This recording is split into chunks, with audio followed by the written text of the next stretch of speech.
Alors, donc aujourd'hui, nous allons parler de la manière dont les troupes hugoliennes se mobilisent en préparation du soir de la première d'Hernani. C'est véritablement une guerre qui se prépare.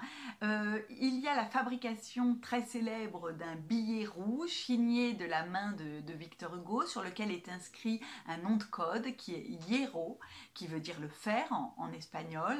Et ce sont des invitations qui sont réclamées par Victor Hugo au baron Taylor, le directeur de la Comédie Française, pour constituer son propre public et constituer sa propre claque. Qu'est-ce que c'est qu'une claque? Ce sont les gens qui sont chargés de chauffer la salle et d'applaudir au spectacle lors des premières représentations pour assurer sa réception positive.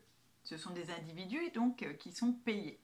Et là, véritablement, toute la troupe hugolienne, tout ce qu'on appelle le cénacle hugolien, donc Théophile Gautier en tête, vont recruter parmi les romantiques, mais pas seulement les écrivains, parmi également les musiciens, parmi les sculpteurs, parmi donc les artistes, les peintres romantiques, les grands de la littérature, vont recruter cette claque et distribuer les billets Hierro pour qu'il y ait le plus de sympathisants possible de Victor Hugo le soir de la première. Le 25 février 1830, donc, c'est un véritable triomphe. Donc il faut vous dire que la salle est absolument survoltée, munie de leurs billets rouges, les amis de Victor Hugo, amis au sens large, ont occupé les lieux dès le début de l'après-midi.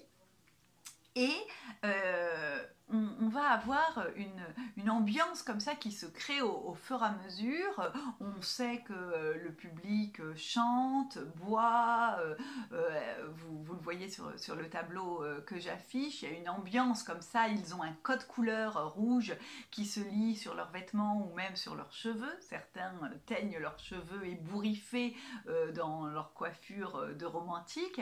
Et lorsque le public plus traditionnel, plus classique de la Comédie Française rentre ce soir-là, le public romantique est déjà surchauffé et déjà surexcité, ce qui donne une ambiance absolument particulière. On raconte même que l'après-midi, on avait refusé d'ouvrir aux romantiques les toilettes de la Comédie Française, ce qui fait qu'ils ont uriné dans les couloirs et passent encore plus pour des sauvages auprès de publics d'abonnés qui arrivent pour voir le spectacle. Le clan des classiques, qui sont-ils? Eh bien, ce sont ceux qu'on appelle les crânes d'œufs. Ce sont des personnes âgées, des monarchistes conservateurs avec lesquels Hugo a rompu, des libéraux, des bourgeoises d'affaires. Ce sont des abonnés de la Comédie Française et ils sont bien sûr beaucoup plus disciplinés et vont trouver que ces jeunes romantiques échevelés sont déjà un peu des voyous. La Comédie Française donc apparaît comme le théâtre d'un brouhaha qu'on n'a pas l'habitude de voir.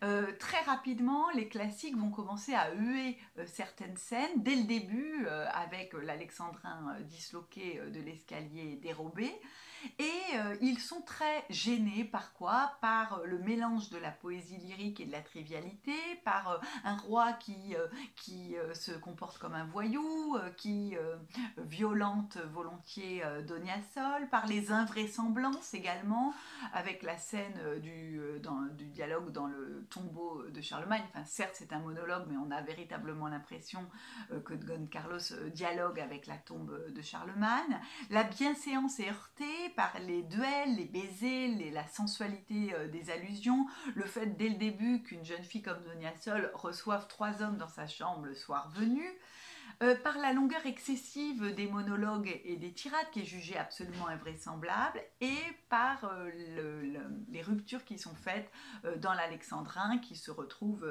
bouleversés. Mais surtout, les légitimistes bourgeois détestent Hugo parce qu'il a quitté son camp, les libéraux refusent son esthétique et l'exhibition véritable de son audace.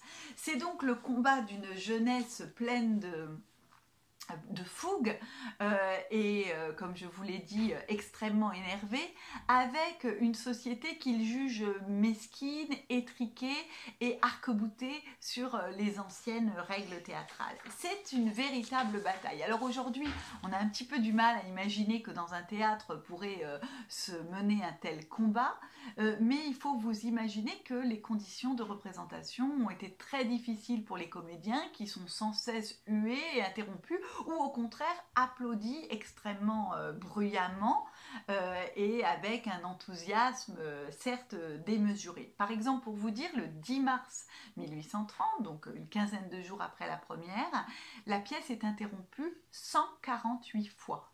Par des manifestations hostiles ou au contraire louangeuses.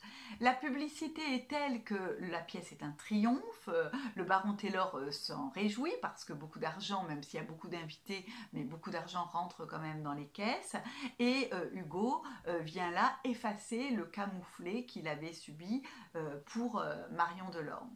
La légende de la bataille d'Hernani va être énormément diffusée par Nerval et Théophile Gautier, mais également par Adèle Hugo, l'épouse.